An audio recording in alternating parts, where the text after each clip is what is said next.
Elhamdülillahi Rabbil alemin. Vessalatu vesselamu ala eşrafil enbiya vel mursalin. Seyyidina Muhammed ve ala alihi ve sahbihi ecma'in. Rabbi şrah li sadri ve yessir li emri ve hlul uqdatan min lisani yefqahu qawli ve ufawdi emri ila Allah innehu basirun bil ibad. Barık neseni jaratıp gözömöldüp, özünü süýükli kuldaryny goldap gottap turgan Rabbim Allah'a özünü özü maktaganday maktaolor bolsun. Bizdin bardyk yaşaýybız çektelgen. Yaşaýybız çektelgen, ömürüz çektelgen, den soluğuz çektelgen, akılız çektelgen. Oşol çektelgen abalız menen Hudaý Taalaga hiç kaçan çeksiz maktaolor bolsun deyin desek, hiç kaçan çeksizlikке jetip barbayt. Bizdin aytkan özü çektelgen. Allah'ım, sana çeksiz maktaolor bolsun deyin desek, bizdin akılız çektelgen, yaşaýybız çektelgen, bardyk nersebiz çektelgen. Allah'ım, özüňden kanday maktagan bolsaň, oşondoy maktaolor bolsun. 99 sıfatıma tatykty bolganda bagynda, özüňdar göýüne kanday maktagan bolsaň, sana oşondoy maktap aýtabys. Antkeni çeksiz maktaolor bolsun deyin desek, biz bari çektelebis. Matematika iliminde biz çeksiz dep balkim bir esepde koýganmyz. Balkim birin arkasyna 100 nöldi koýganmyz. Balkim oşonu çeksiz dep alganmyz. Akılybız bari çektelgen. Allah'ım, özüňde özüň kanday maktagan bolsaň, sana da oşondoy maktaolor bolsun. Kanday maktaşdy talap kılgan bolsaň, oşondoy maktaolor bolsun. Kanday şügürçülükdi talap kılgan bolsaň, muna şunday şügürçülükler bolsun. Paýgambarymyz Mustafa sallallahu aleyhi ve sellemge salavatlar, jana salamlar bolsun. Keçek sabagybızda ilim, bilim, teknologiya, anın janynda din degen temada söz gozgoduk. Negizgi bizdin alımlarыбыз bul ilim, bilim, teknologiyanın töbeli başında turuşkan dep aytyp geldik. Dağı bir misal berdik. Pifagordun teoremasyn Pifagor özü goýgan bolsa, biroq oşol teorema muruntan elе aytılıp iştelip kelgen. Geometriya iliminde bul iştelip kelgen. Janaşa жатқан katettin gipotenuzaga bolgan katışı degen formula boluşu mümkün. Ana muruntan elе koldonup kelişken, biroq Pifagor bunu atty goýgan. Teorema meniki dep. Oşondoy elе bizdegi ilim bilimdin teknologiýanyň aty zatı muruntan elе bolgan, biroq atın terminologiýalyk atlaryň giyin goýuşkan. Bizdin ata bolarыбыз Ibn Rushd, Ibn Tufayl, Ibn Majah, Ahmed Yessavi, Abu Hamid Gazzali, Abu Rayhan Beruni, jana Ahbaşiler, Abul Jabirler, İbn Sinalar, bulardın bardygy bu ilim bilim biz hazır sivetlik ilimler degendin töbel başında turuşkan. Eň başında munaşlar tüptögen dep aýtsak jaňylşpaýbys. Ankene alar bul ilim bilimdin biz aýtyp atkan matematika, fizika, biologiya, astronomiya, kıskası hazırkı mektep programmasında okutup atkan bardyk predmetlerдің töbel başında logika ilimde öyle garaşkan. Anın içinde arut dağı sabak var elе. Ыр жазуу. Уйкаштарды кантип уйкаштырабыз? Мисалы үчүн кыргыз тилинде 4 уйкаш же 5 уйкаш бар. Аттама уйкаш, кайчылаш уйкаш, кесилиш уйкаш дегендей. Дагы аттарын айтсак болот. Бирок булардын бардыгы биздин мусулман алымдарыбыз, ата бабаларыбыз, эгерде тарых баракчыларын барактап көрө турган болсок, дал төбөл башында биздин мусулман ата бабаларыбызды табабыз. Мына жерди биринчи кыдырып чыккан Америка Веспуччи менен Кристофер Колумб айтылат. Мектепте. Бирок эгерде тарыхты, чыныгы тарыхты ача турган болсок, чыныгы тарыхтын өзөгүн ача турган болсок, андан бир кылым мурун эле биздин ата бабаларыбыз жерди кыдырып чыккан. Булар Америка Веспуччи менен Кристофер Колумб бир картаны кармап жолго түшөт. Анткени бир инсан бир жолго чыга турган болсо, сөзсүз жанында далилдүү бир картасы болуш керек. Жөн жерден чыга бербейт. Жада калса алар алымдар, илимпоз инсандар. Алар жөн эле тобокелге салып чыга берген инсандар эмес эле, илимпоздор эле. Бир картаны кармап чыгыш керек эле. Булар Америка материгине жеткен кезде бир жума адашып кетишет. 3 күн оңго жүрүшөт, 3 күн солго жүрүшөт. Акыры дегенде бир кушту көрүшөт. Ал куш дагы балким 100 километрчелик аралыкка учкан бир куш болсо керек эле. Ошентип куштун аркасынан ээрчип материкти таап барышат. Материкти таап баргандан кийин ошол жерде сенин атыңды коебуз деп Америка Веспуччинин атына коюшат. Кристофер Колумб өзү кеменин капитаны. Бирок саякатты каржылаган Америка Веспуччи. Ошол жерде ташта бисмилла деген жазууну көрүшөт. Бул Умар Абдул Кафидин сөзү. Бисмилла деген жазууну көрүшөт. Булар таң калышат. Балким суу тамчылап, баягыдай бир бизге көрүнүп аткандыр. Машындай бир кокустук болуп аткандыр деп, арабтар келбесе керек бул жерге деп, дагы жолдордун илгерилетишет. Бирок дагы арабча жазууну көрүшөт. Анан ушул жердеги жергиликтүү инсандар бир арабтар болсо керек деп ойлошот. Тапкылачы бирөөнү, кимдер экен булар десе, алар индеистер экен. Индеистер арабчадан кабары жок. Алардын өздөрүнүн маданияты бар. Тилдери да башка. Көрсө, жыйынтыкка келген алымдардын жыйынтыгы боюнча, андан бир кылым мурун эле биздин ата бабабыз болгон Ибн Баттута мусулман алымыбыз жерди эч ак эле айланып чыккан деген айтылуу сөздөр айтылат. Бир жума адашып кеткендин себеби алар кайсы картаны колдонгон? Бир жума ката кетирген карта кандай карта эле? Жердин картасы. Ошол багытка көздөп барган карта кандай карта эле? Деген суроо коюла турган болсо, Фредерик Стар ошо мусулмандардын илим жагынан өтө көп изилдеген бир илимпоз айтат.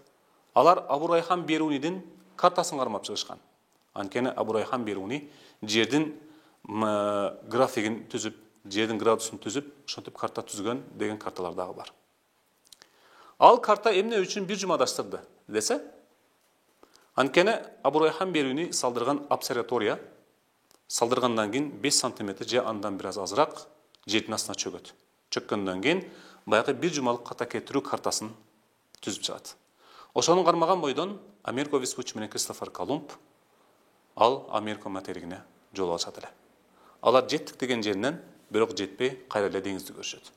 Алар бир кыйла бир жумалык жол алысты эле. Арамдан зорго дегенде таап барышат. Бул бир мисал. Бул чындык мисал.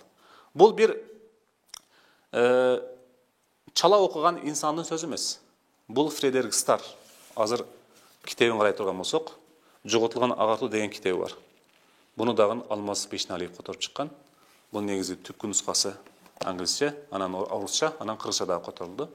Бул өз мойнуна илимпоз, өз мойнуна алат. Андан кийин дагы жерди биринчи ким шар формасында деген? Албетте Галилео деп айтабыз.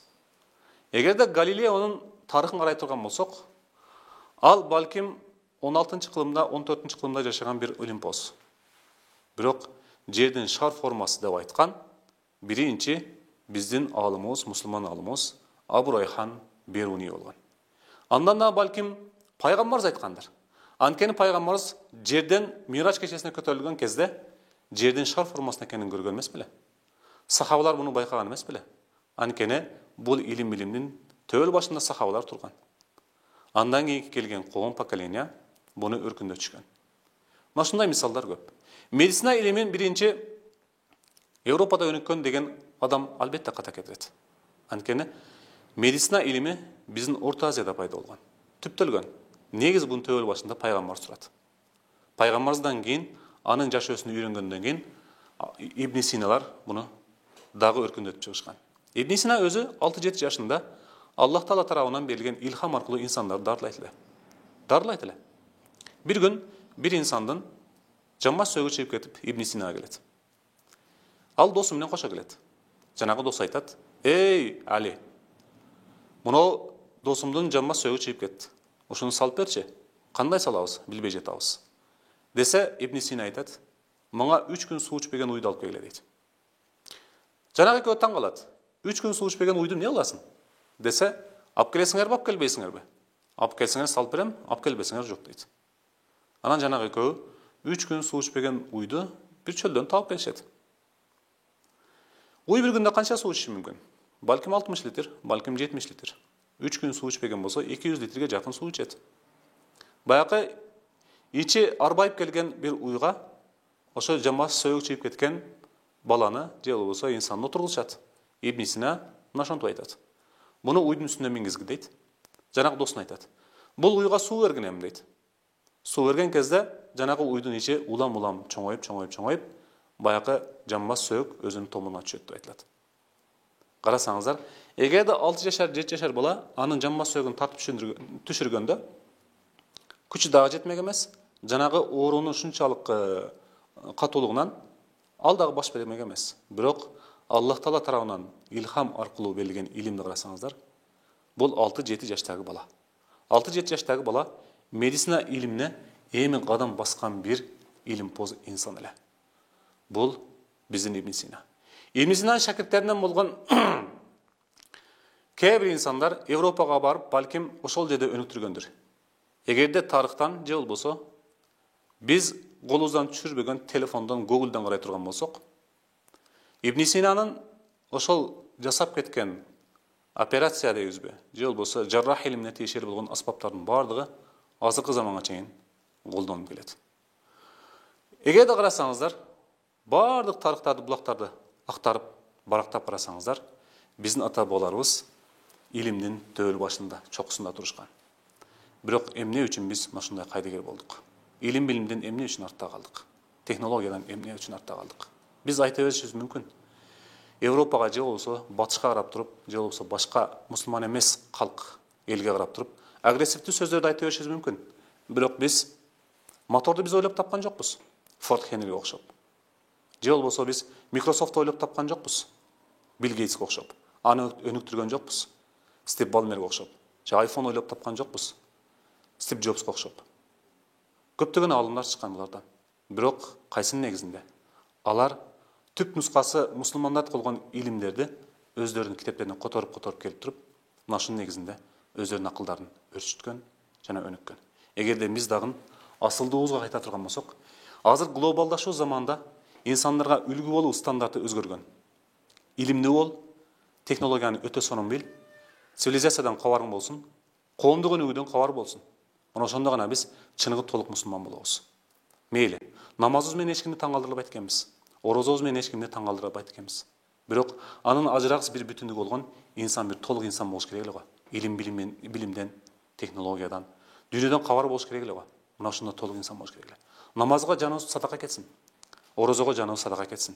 Бирок анын жанында дагы биздин ажырагыс бүтүндүгүбүз болгон бул биздин илим билимибиз. Жана илим билимдин түгү дин дегендей, бунун бардыгы бизди динге жетелеп барат. Кудай Тааланын жалгыздыгына, биригине жетелеп барат. Анткени көпчүлүк илимпоздор илим билимдин технологиянын аркасынан түшүп, Аллахты тапкан инсандар канча Европада. Кээ бир илимпоздор айтат Европадагы. Биз ушундай билим жаатында, светтик илимдер жаатында кээ бир ачылыштарды кылдык, бирок бул эч эле Куранда баяндалган деген сөздөрдү укканбыз. Биз Нобель сыйлыгын алабыз, Оскар сыйлыгын алабыз, кээде ушундай сыйлыктарды алабыз, бирок ошол сыйлык негизи Курандык болуш керек эле. Анткени Куран бизге ушунчалык көп нерселерди үйрөтүп кеткен. Бирок бир жагынан Куранды бир физика китеби катары, химия китеби катары, же болбосо биология китеби катары карасак, жаңылышабыз. Аллах Таала Куран-ы Керимде жалаң гана сырат мустаким болгон туура жолго башташ үчүн жиберген. Бирок ичинен балким физика илимин чыгарсак болот, балким химия илимин чыгарсак болот, балким биология илимин чыгарсак болот, балким астрономия илимин чыгарсак болот. Мына ушундай. Эгерде биз дагы чындап бул замандын чыныгы инсандарга үлгү боло турганчалык момун мусулман болом десек, анда биз келиңиздер азыркы замандан артта калбайлы. Анткени Абу-Бакр Сыддык Халид ибн Валидке ушинтип айткан. Я Халид, харибхум бима юхарибуна алейк. Ар-рамх бир-рамхи вал-каус бил-кауси. Эй Халид, душманың заманын кайсы нерсе менен куралданса, сен дагы ошол нерсе менен куралдангын. Кылыч көтөрсө кылыч көтөргүн. Найза көтөрсө найза көтөргүн. Технологияга кириштиби? Технологияга киришкин. Илим билимге кириштиби? Илим билимге кириштиң. Жалаң гана, жалаң ачылыштарды илим жаатында, башка жааттарда ачылыштарды кылып атабы? Сен да ошондой ачылыштарды кылгын деген максатта айтылган сөз. Ассаламу алейкум ва рахматуллахи ва баракатух.